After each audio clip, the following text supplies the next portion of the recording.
always will be. There's nothing else. Just us. And the cameras. And those wonderful people out there in the dark.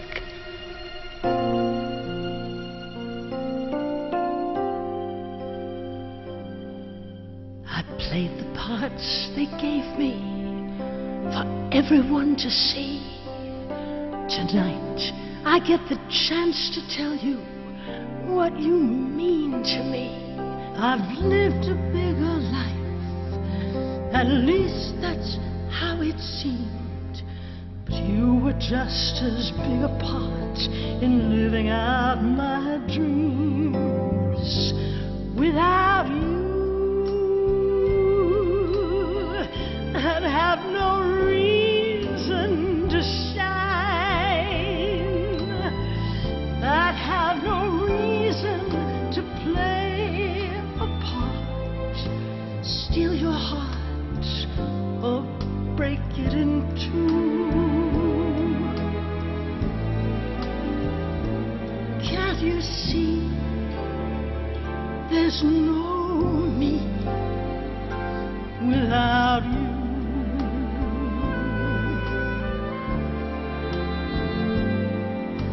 I tried to make you happy.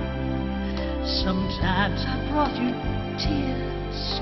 I can't believe you love me after all these years. You knew how much I needed you.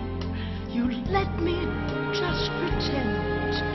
And if I let you down sometimes, you let me try again. You let me tell my stories, how I love to share them. You cared about whatever I would say. I never got to tell you, you were in my heart. I never got to thank you till today.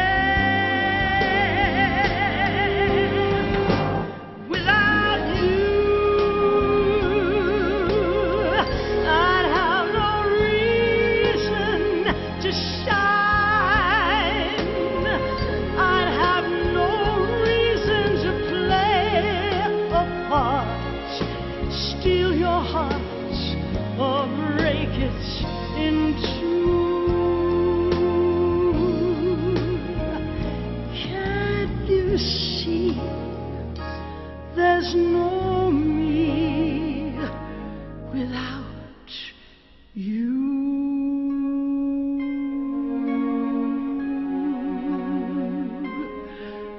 Without you.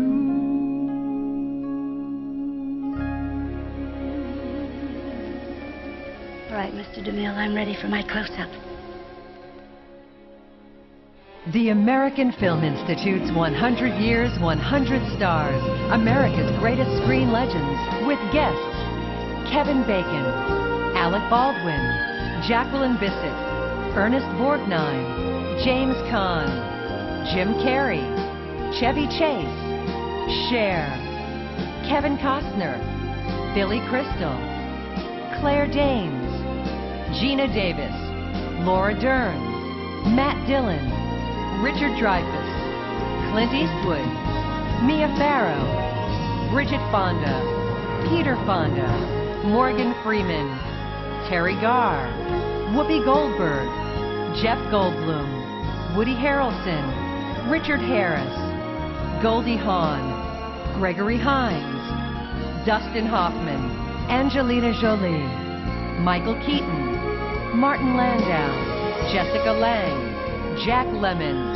Shirley MacLaine, Marsha Mason, Marlee Matlin, Mike Myers, Edward Norton, Edward James Olmos, Miss Piggy, Lynn Redgrave, Julia Roberts, Jenna Rollins, Kevin Spacey, Sylvester Stallone, Rod Steiger, Sharon Stone, Billy Bob Thornton, Lily Tomlin, Emily Watson, James Woods, Without You, sung by Liza Minnelli, and our host, Shirley Temple Black. Good evening. and welcome to AFI's 100 Years, 100 Stars. Tonight, we celebrate those men and women who, by the force of their talents and personalities, defined what we now think of as American film's classic era. Sitting here in this beautiful Stanford Theater in Palo Alto, California, I can't help but feel grateful that there are places like this and national organizations like the American Film Institute to keep our glamorous movie-going past alive. The legends we celebrate on this program were selected by filmmakers, historians and critics, and other leaders from the American film community who were asked to consider the craft and legacy of over 500 stars, their popularity, and the historical context in which they worked. And finally, that indefinable something known as star quality. In revealing the 25 women and 25 men that they chose, we hope to honor everyone who by their playing stirred our hearts, lifted our spirits, and vastly enriched our dreams. Hi, Miss Gardner. Oh, Miss Gardner, will you hold it, please? Smile pretty. Ava Gardner. Yeah, she was stunning. Absolutely stunning. I needed someone to be with me. Someone to love me, to make me safe. I needed it. I still need it when I'm afraid. She knew how to stop and command a moment and take advantage of her bone structure, and then in a long shot, her small waist and her beautiful hips. I thought she was really one hell of a woman. That was my idea what a real woman was like.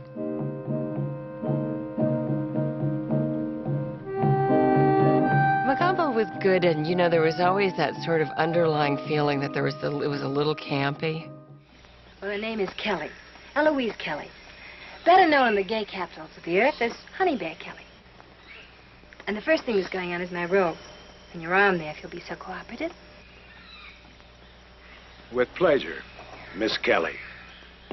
Stop. You go on and see Night of the Iguana. Shannon!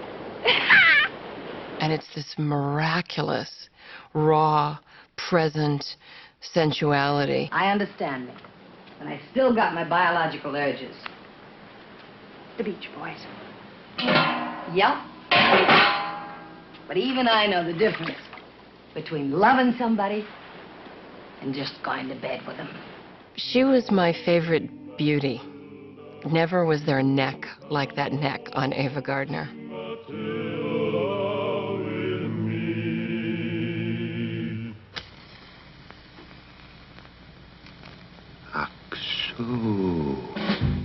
William Holden, he was every man, and he was a leading man. Listen, baby. You're the only real thing I ever wanted. Ever. You're mine. I've got to claim what's mine, or I'll be nothing as long as I live. Heartthrob. Deep. Sexy. You love me. You know it. You love me. You love me. You love me. From the moment he stepped on the screen, he was a real man's man. You've got to do it, boy. You've got to do it now. He was always believable. But then you look at something like Sunset Boulevard, and I mean, he's playing essentially a gigolo, and he was able to get that beautiful young man quality. It's 10:15. What time are they supposed to get here? Food. You're the guests. There are no other guests. He really didn't have to try to do that part. He was really, really there through that whole movie. You know, voiceover and all. Audiences don't know somebody sits down and writes a picture. They think the actors make it up as they go along. William Holden in Network was absolutely masterful. The scene in the kitchen dealing with death was one of the scariest themes that you could possibly think of. And I miss my home. Because I'm beginning to get scared shitless. Because all of a sudden it's closer to the end than it is the beginning. And death is suddenly a perceptible thing to me. With definable features. That kind of made it real to me suddenly. I went, oh, that's what it's like to to enter the twilight of your life.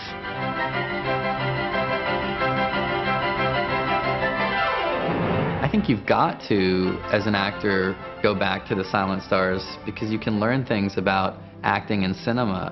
It's a medium with the capacity to communicate enormous amounts completely non-verbally, and some of those silent stars were the absolute best at that. Mary Pickford invented the movie star. There was no such thing prior to Mary Pickford.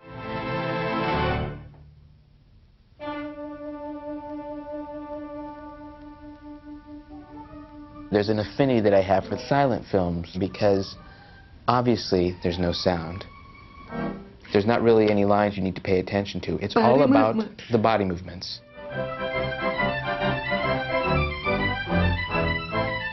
This is what it's about. Basic expression, body language.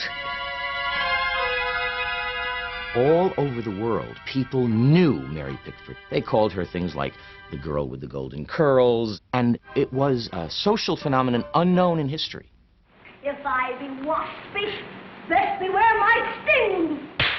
I think if you think about Edward G. Robinson, he was the first guy that didn't have this outward beauty of a leading man who was impossible to take your eyes off.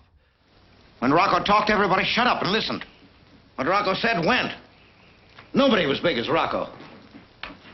It'll be like that again, only more so. I'll be back up there one of these days, and then you're going to really see something. What's the tough one where he says, "Is this the end of Rico?" What's that one? Oh, Little Caesar, huh? Yeah, sure. It's one of the great gangster movies of the early 30s. If you ain't out of town by tomorrow morning, you won't never leave it except in a pine box. I'm taking over this territory. He was a guy who could be a gangster and also be your favorite grandfather. That quality, I guess, depended on what he did with his cigar. Come on, I'll buy you a martini, Walter. No thanks, Keys. With 2 olives. He talks about, I don't know, that little man in me. It's just something's not right. Every month, hundreds of claims come to this desk. Some of them are phonies, and I know which ones. How do I know? Because my little man tells me. What little man? The little man in here. Edward G. Robinson in Soylent Green as well adds the soul to that film. Why, in my day, you could buy meat anywhere. Eggs they had, real butter, fresh lettuce in the stores. I know, Saul. You told me before. How can anything survive in a climate like this? Edward G. Robinson is a tremendous hero, right down to some of his later roles, like in The Cincinnati Kid. Okay, let's see it. Somehow the audience didn't think he was going to win because Steve McQueen was who he was playing against, and you don't beat Steve McQueen. I'm through. You're good, kid. But as long as I'm around, you're second best. You might as well learn to live with it.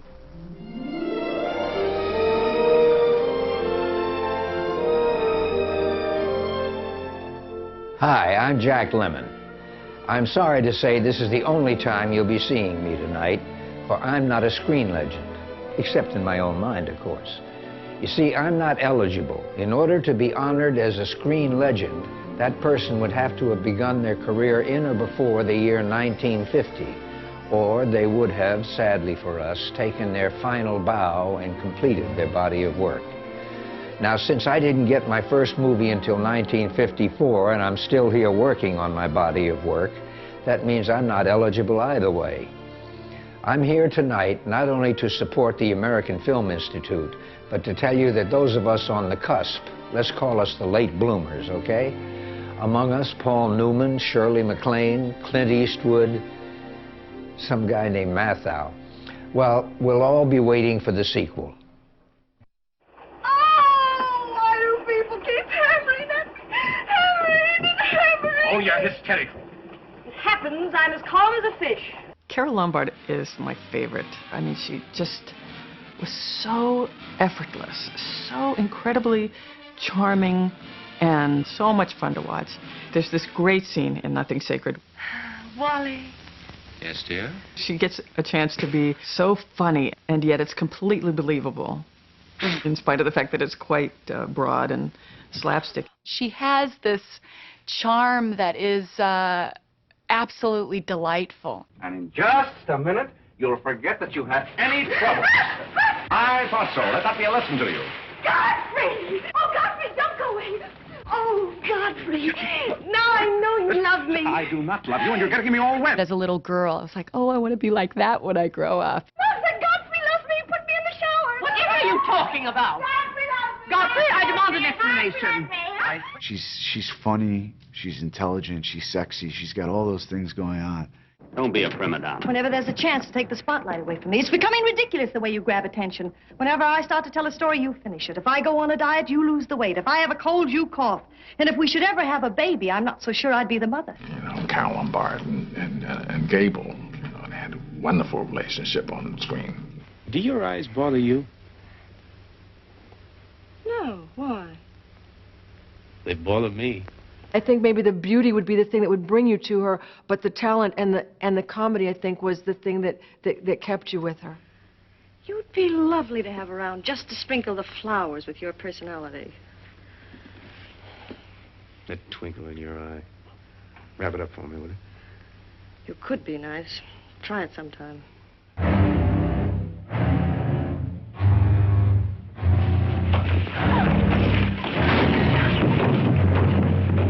Robert Mitchum likes to tell the story of jumping off of boxcars and being a convict. He was a convict for like 12 hours somewhere.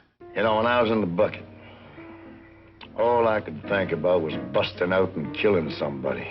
He was all man, you know, I mean, and he always gave that attitude, you know, he tried to let you know that he didn't care about nothing. When we first met to do Two for the Seesaw, Now you've gone too far. he just announced to the whole room he didn't know why anybody was interested in him because he was like a Bulgarian wrestler, playing this part that Hank Fonda should play. Brother, how long have you been on the wagon? A year? Where you been, in jail? In Night of the Hunter, which was, he played kind of a demented, sociopathic preacher, you know. H-A-T-E. It was with this left hand that old Brother Cain struck the blow that laid his brother low. L-O-V-E. You see these fingers, dear hearts? These fingers has veins that run straight to the soul of man. He's done one of my favorite films of all time because it really dealt with, you know, an atheist and a religious zealot on an island having to make very, very important choices. Suppose a nun changed her mind. You know, she didn't want to be a nun anymore. What could she do about it? Our vows are not taken lightly, Mr. Allison. You mean no nun ever got out? He had the soul of a poet. I only taught you about Byron and Beethoven and Captain Blood. I'm not one of them fellas myself. I'm not daft, you know. What an actor. I mean, I believe every word he ever uttered. Tell me. Don't. Don't what? I don't want to die. Neither do I, baby, but if I have to, I'm gonna die last. So gentlemen prefer blondes, do they? Yes, they do. Jean Harlow was very lushly sexual, but she was spitfire tough. You know, she had a toughness to her and a sassiness. Do you want me to slap you out of this room? You and what man's army? Hollywood now started to use a woman to create a look. All of a sudden, the blonde came to the forefront. She was silly. She could be so silly in her humor. Little Bobby Chipmunk could hardly believe his eyes, because there across Farmer Brown's meadows he saw little Molly Cottontail. A chipmunk and a rabbit. Say, I wonder how this comes out. Anybody who talks about cheese with any sort of sense of seriousness is, I'm bound to laugh. Before they milk 'em, the cheese people slap 'em all around underneath to make the milk thicker, and then they put it in a cave underground. I don't care where it's made or who slaps who. Whenever I think of Jean Harlow, I think of Dinner at 8. I was reading a book the other day. Reading a book? Yes, it's all about civilization or something. A nutty kind of a book. Do you know that the guy says that machinery is going to take the place of every profession? Oh, my dear. That's something you need never worry about. They call me Mr. Tibbs. Mr. Tibbs! Well, Mr. Wood, take Mr. Tibbs, take him down to the depot, and I mean boy like now. This is Wyatt Earp and Wild Bill Hickok. One is black, one is white, Well, guess what do you know about insomnia?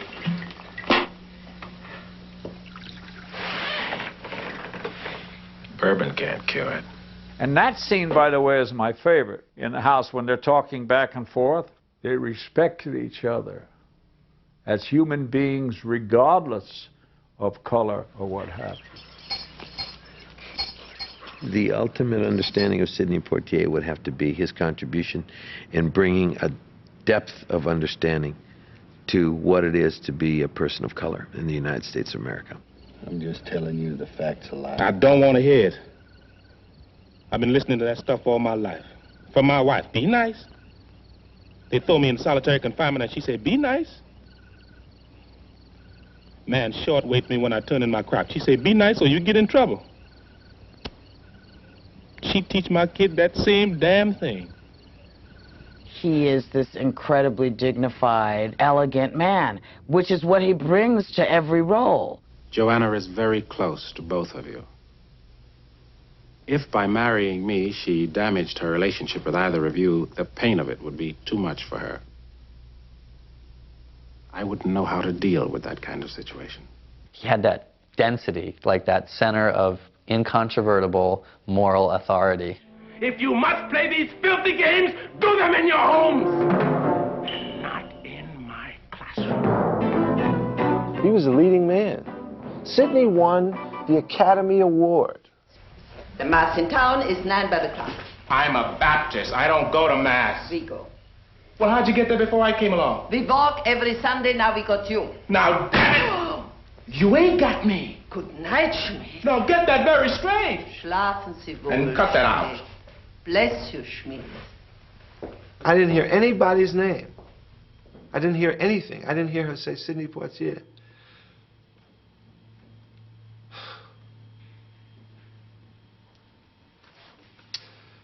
But I saw him come up and get it, and get the Academy Award.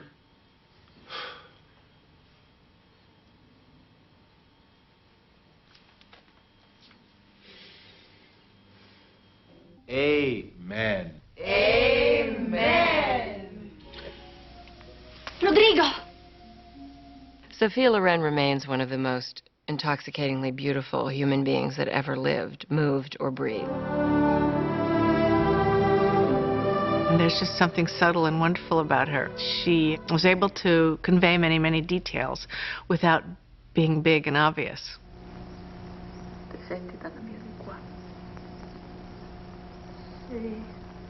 She's a terrific actress. Two women. I remember seeing that early on. I thought, oh my God, you know, she's just amazing.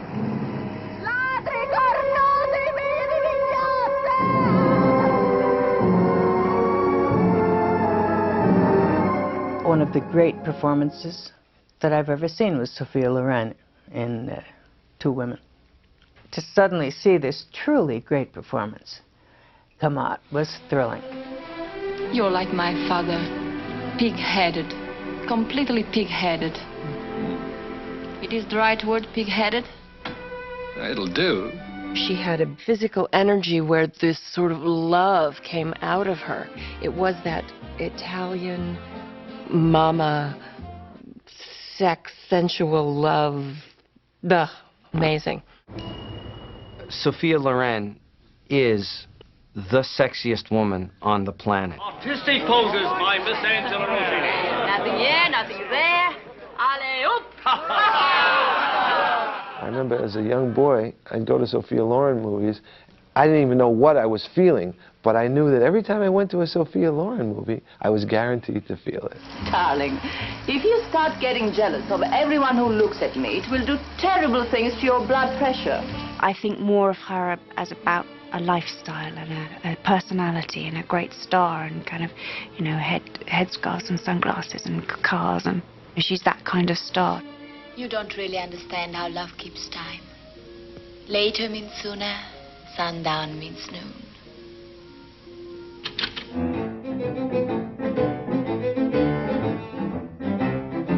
Buster Keaton did such fearful things and made you totally believe that this was happening, and in many cases it did. The man was a genius in body language. What Keaton did physically is actually quite startling when you discover that he did all of his own stunts. The famous one was When the House Falls on Him, where when the house falls, he had to stand on a mark. I'm told it was a nail. If he moved an inch to one side, he would have been crushed to death. He did things that were, 30, 40, 50 years ahead of its time. I mean, he was doing stuff that was surreal. He found an everyman character, and he put him in extraordinary circumstances. What a creative genius, what an inventor, I mean, a guy like that, you sit back and you go, well, okay, I'll never get there.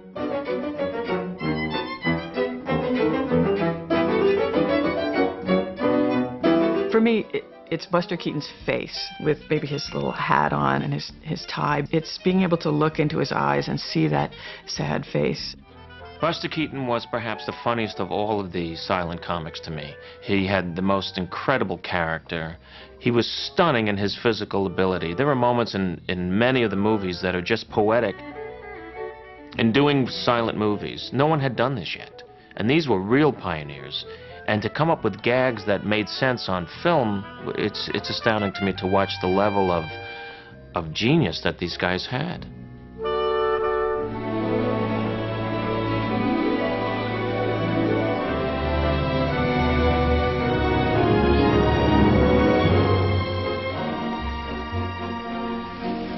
You touch me and you won't live till morning. When you side with a man, you stay with him, and if you can't do that, you're like some animal. Although it's very much against my principles to break a date with anybody. Is this the end of Rico? Please, let's not talk shop. That evens us. Now fold your hands or I'll fold them for you. What's the matter? Afraid I'll shock the Duchess? There's white time in jail and there's colored time in jail. The worst kind of time you can do is colored time. Have you ever slept in a more beautiful bedchamber?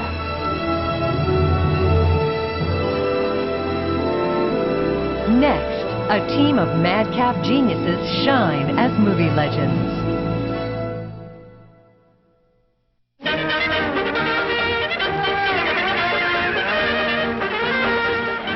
When anyone asks me, who did you not have a chance to meet?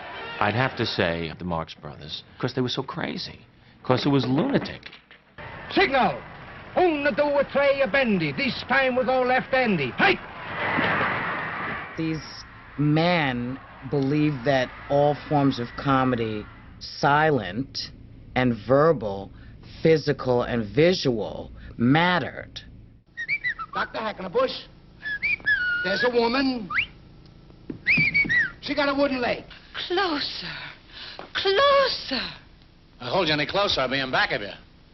I want to speak to you about the music. Yeah, how do you do? What's the matter with you? I thought it would be nice if... Go away from me.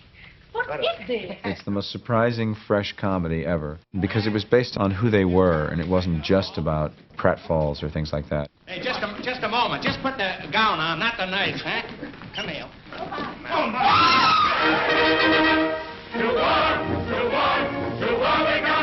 If you let them run rampant, that'd overthrow small countries, you know?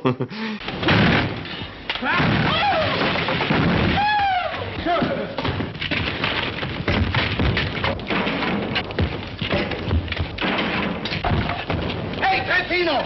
Trentino, eh? That's game. They didn't give you any chance to breathe. Let's go. I think individually, they probably would have been stars, but the magic of the timing would have been different. They would have had to find the timing elsewhere. Beat you that time. And why go elsewhere when it's in the family?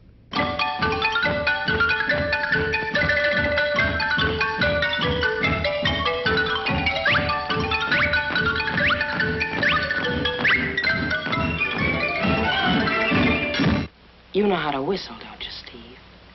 You just put your lips together and blow. Let me tell you, she didn't look 19 years old. That is not what 19 looks like to me. When I was 19, I reeked 19. She just had that kind of presence that was so astonishing. You go too far, Marlowe. The chemistry between her and Bogart, you feel like you're, you know, in some ways looking through a peephole. Got a touch of class, but I don't know how far you can go. A lot depends on who's in the saddle. Go ahead, Marlowe.